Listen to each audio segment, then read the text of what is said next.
모처럼 비가 내려서 날고지를 종일 하고 이제 막 돌아왔습니다. 나가 있는 동안 몇 분이 전화를 주셔서 오늘 올린 큐브를 어떻게 만든 거냐고 물으시길래 제가 찬찬히 안내를 해드리겠습니다. 먼저 PT 화면을 열겠습니다. 제가 오늘 녹화를 이 전체 화면을 이용해서 해보는데요. 혹시 더듬적거리는 장면이 나오더라도 이해해 주시기 바랍니다. 처음이라서 그러니까요. 뭐 처음이 아니라도 제 실력이 별 수는 없지만 비트를 열었습니다. 그런데 제가 올린 그 큐브를 한번 구현해 보시려면은 천상 그 컨테이너라는 기능에 대해서 좀 알고 넘어가야 합니다. 그 레이어 추가해 보면은 레이어 추가 맨 밑에 보면 컨테이너 레이어 추가라는 기능이 있습니다. 이 컨테이너가 뭐냐면은 페가스나 그 여러분들이 많이 사용하시는 파워 디렉터에 그런 기능이 있는가는 모르지만은 자잘한 여러 개의 그 레이어들을 하나로 묶는, 그러니까 그룹화 기능입니다. 그룹을 만들어주는 기능. 하나로 묶어가지고 일일이 효과를 줄 필요 없이 단 한 번에 이동이나 기타 다른 편집이 가능한 그런 역할을 하는 게 바로 컨테이너 기능입니다. 용어만 다를 뿐입니다. 그래? 컨테이너 기능은 바로 그룹화 기능이다. 그렇게 알고 계시면 되겠습니다. 먼저 컨테이너를 부릅니다. 컨테이너 추가, 레이어 추가해서 컨테이너 레이어 추가를 하면 보이질 않지만 이 레이어 박스에 컨테이너라는 레이어가 활성화가 되어 있습니다. 이 상태에서 그림을, 큐브로 사용할 그림을 불러줍니다. 이런 사진에서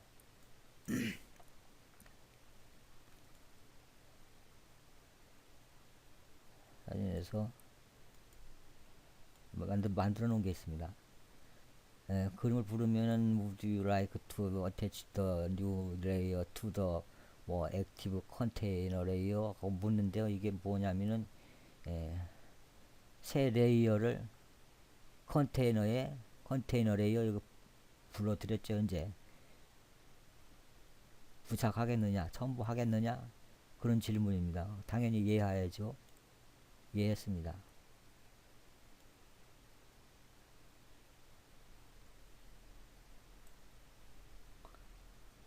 그런데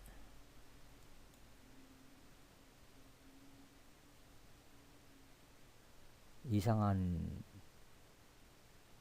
그림이 떴는데 이게 새 화면을 부은 게 아닌가? 다시 한번 시작하겠습니다. 죄송합니다.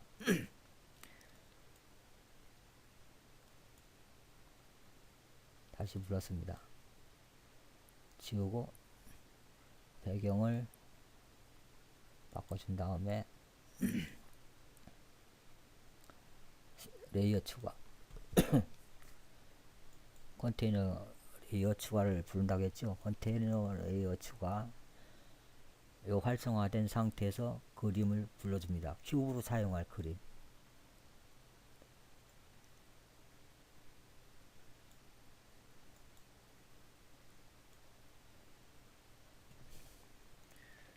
새 레이어를 컨테이너 레이어에 첨부하겠느냐?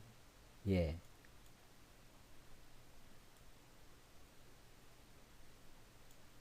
바로 이렇게 생겼는데요.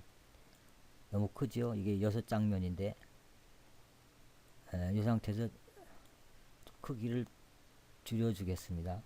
그런데 이 컨테이너에서 그림을 첨부하면은 그냥 불렀을 때는 당연히 이 컨테이너 앞에 위에 올라왔는데 컨테이너에 첨부를 했기 때문에 첨부한 다음에는 반드시 컨테이너 밑으로 들어갑니다. 이 그림 파일이 큐브로 만든 그림 파일이 그렇게 알아두시고요. 지금 크기가 너무 크기 때문에 이 컨테이너가 선택된 상태에서 위치인데요. 위치를 통해서 좀 크기를 줄여주겠습니다.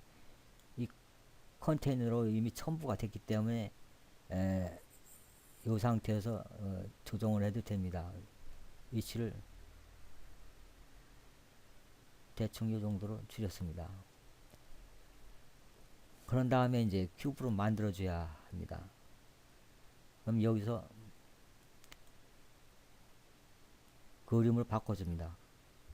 큐브로 만들 그림으로 선택을 해주고 그림 왼쪽에 스타일 박스에서 큐브를 큐브형을 선택해 줍니다. 큐브가 됐습니다. 작죠? 작으니까 좀 키우겠습니다. 크기를 이용해서 이게 다 이 사이즈로 바꿔주겠습니다.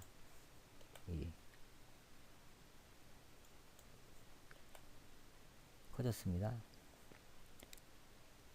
그런데 제가 아까 그림을 불렀을 때 아마 그 무심코 넘어갔을 텐데요. 이 회전을 통해서 살짝 돌려줘 보면은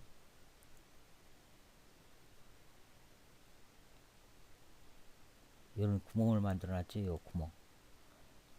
요 구멍을 통해서 요 안에 그림이나 동영상이나 어떤 조형물을 집어넣어 줄 수가 있는 겁니다. 애니메이션을. 근데 여기를 구멍을 내놨는데 이 바탕화면이 그 바탕화면 색깔을 띄운다는 것은 이게 투명하게 만들어줬다는 뜻입니다. 이게 이 입체 모형이기 때문에 사실 이 구멍으로 큐브 안을 들여다봤을 때 저쪽 면이 보여야 원칙 아니겠습니까? 그거는 어떻게 확인하느냐? 이 스타일 박스에서 단면으로 되어 있는 것을 단색으로 바꿔줍니다. 그럼 저쪽 면의 색깔이 이렇게 보입니다. 이 상태에서 큐브의 1차 작업은 끝냈습니다. 그리고 이 구멍을 투명하는 것은 포토샵에서 작업을 해야 하는데요. 포토샵을 이렇게 열으면은 제가 만들어 놓은 건데 이렇게 6가지 색을 그라데이션을 이용해서 6면을 만들고 그 중에 하나를 이렇게 동그랗게 팠습니다. 이 부분이 투명 처리된 겁니다. 무슨 뜻인지 아시겠죠? 꼭 뭐 요 구멍을 원으로 해줄 필요는 없고 이따가 잊지 않고 제가 말씀드리겠는데요. 여기를 뭐 철망 처리를 한다든지 지가 올린 대로 카페에 올린 대로 그게 그 한옥 구글에서 한옥 창문을 검색해 가지고 그 창호로 만들어진 걸 제가 불러다가 그 모형만 이렇게 따서 6장면을 만든 겁니다. 그러니까 그런 아이디어는 여러분이 생각하시기에 딸렸고 일단 이렇게 큐브로 만들 바탕화면을 만들었습니다. 하나는 그중 하나는 투명 처리를 해가지고 여기 접히면은 당연히 한 면이 열리겠죠. 이렇게 만든다는 거 알아주시고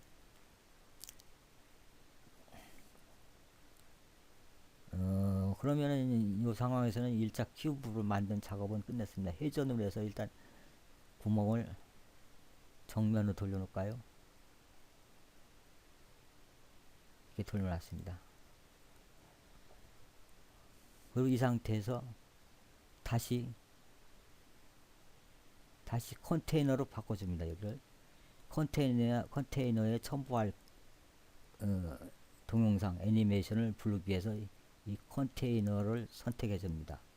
요거 컨테이너가 선택된 상태에서 그림을 눌러서 GIF 파일 애니메이션을 적당한 거 골라서 넣어줍니다. 나비를 넣어줄까요? 나비.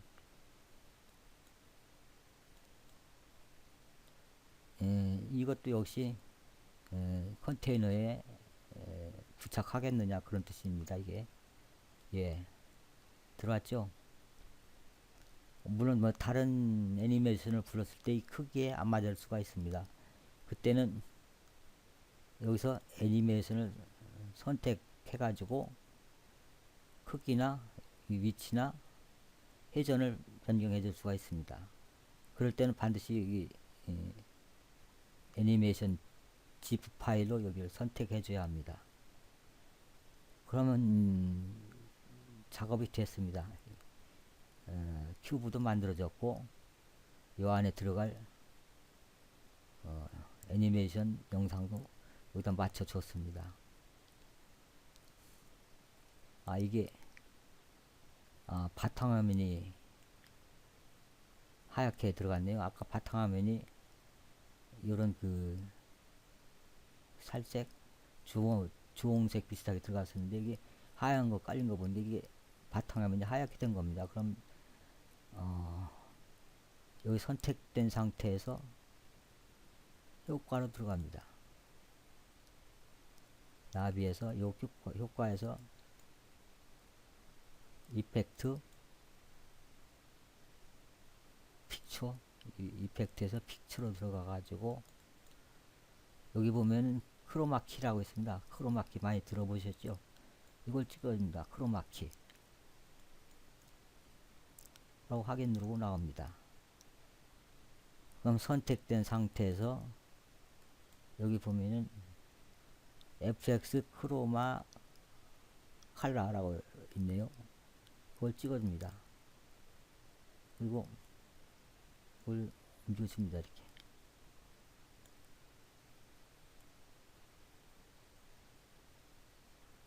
예. 하얀 거 없어졌죠? 요 두 개를 이용해서 배경화면을 날려주면 됩니다. 됐습니다. 그런 다음에 컨테이너로 다시 돌아옵니다. 컨테이너 다시 돌아와 가지고 회전을 줘봅니다. 제대로 됐나 확인하기 위해서. 예, 보시다시피 이게 안으로 들어간 효과가 됐죠. 그럼 이게 큐브도 완성됐고 안에다가 애니메이션도 집어넣습니다. 그래서 이 나머지는 이제 여러분이 효과를 알아서 주시면 됩니다. 돌리도 되고 뒤집어도 되고 위치 변경을 해도 되고 그럴 때는 반드시 컨테이너를 이용하셔도 됩니다. 그리고 이 컨테이너 말고 이 큐브로 만든 그림을 가지고도 돌려줘도 됩니다.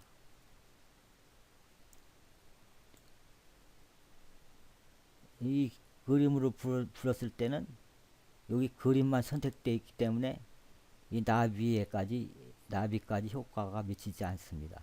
그걸 참작하시고 이 회전을 이 큐브를 선택해서 회전을 아래로 줄 수도 있습니다. 이렇게.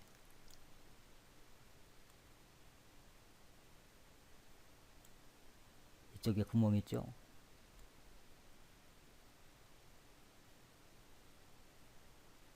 아닌가? 어디지 구멍이? 여기 있네요. 바로 이렇게 효과를 주면 됩니다. 이게 지금 시간이 3초로 되어 있을 텐데 30초로 바꿔주는 걸 잊었습니다. 시간을 한 30초로 주시고 1분을 주셔도 좋고 상황에 따라 결정하십시오. 자, 이쯤 와서 효과를 줘보겠습니다. 회전.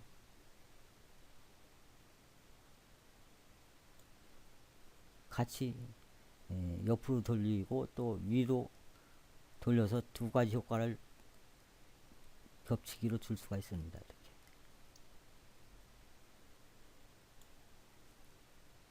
또다시 키프레임을 옮겨 놓고 얘는 전체적으로 한번 돌리겠습니다. 이렇게 돌리면서 다시 또 옆으로 한번 또 돌리겠습니다. 또 다른 효과.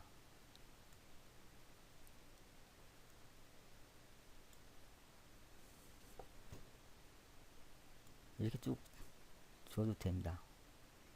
그리고 저기 카페에 올린 지 영상에는 끄트머리 폭발이라는 기능을 이용했는데요. 끄트머리 좀 가가지고 한번 폭발을 한번 줘보세요. 폭발. 폭발 있죠? 이 컨테이너를 선택해 줘야 합니다. 컨테이너 안에 다 포함되어 있기 때문에 대표로 컨테이너가 폭발을 당해야 합니다. 폭발.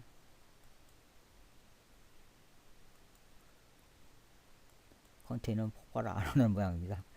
이 기능이 안 보이네요. 그림 큐브를 날려버립시다. 폭발. 네, 달 찢어 발렸습니다. 그리고 다시 돌려줄 수가 있습니다. 폭발 시킨 다음에 좀 시간이 진행한 다음 다시 불러서 원상 복구를 할 수가 있습니다. 됐죠? 예, 오늘은 이 컨테이너하고 이 폭발 장치에 대해서 말씀을 드렸습니다. 그리고 제가 올린 그 큐브는 뭐 여러분이 알고 계신 거는 큐브는 그냥 장난감이다. 그러니까 뭐 간단한 그림이나 이런 디자인된 그림이나 사진을 불러서 이용하시면 된다는데요. 그 문자 창문으로 만든 그건 역시 사진입니다. 사진에서 그 부분을 오렸고 또 전체를 다 이렇게 투명 처리를 했습니다. 6면을. 그러니까 알고 보면 새롭기는 한데 뭐 여러분이 전혀 모르시는 방법을 쓴 건 아니고 그렇게 응용을 하셨다는 거 알아주시고요. 참고로 제가 그 BT를 만진 지 뭐 한 두세 달 되는데 제가 알면 얼마나 알겠습니까? 다 이거 유튜브를 통해 가지고 그 외국에 있는 고수들하고 교류를 해서 말을 못 알아듣지만은 이 BT를 하도 만져서 그 사람들이 만지는 그 메뉴에 대해서 어느 정도 눈짐작으로 파악이 됩니다. 그렇게 해서 그 사람들이 얘기하는 걸 힌트 삼아서 지가 좀 신경을 써서 터득한 거죠. 지가 특별하게 배운 것은 없습니다. 그러니까 설령 여러분이 알고 계신 BT 상식과 좀 어긋나더라도 그냥 좋은 게 좋다고 그냥 이해해 주시기 바랍니다. 제가 참고로 안내해 드리겠는데요. 제가 서로 교제하면서 이 댓글로다가 제가 아쉬운 건 물어보기도 하고 또 그 사람이 친절하게 답변도 해줍니다. 그 사람 작품이 유튜브에 올렸는데요. 그 사람 역시 이 면을 철망 같은 거를 주워다가 투명 처리를 했고요.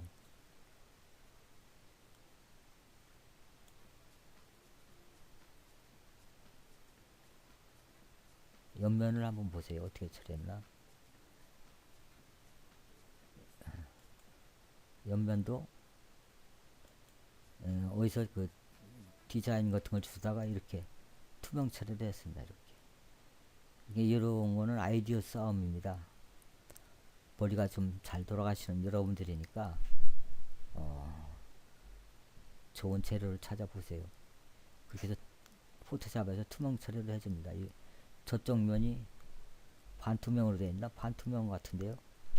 하여튼 이 6면을 다 투명으로 해줄 수가 있고, 어느 한 면을 골라서 또 처리를 해줄 수가 있고, 생각하기 나름입니다. 자, 20분이 됐으니까 적당한 시간이 지난 것 같습니다. 이만 마치겠습니다. 목이 마르네요.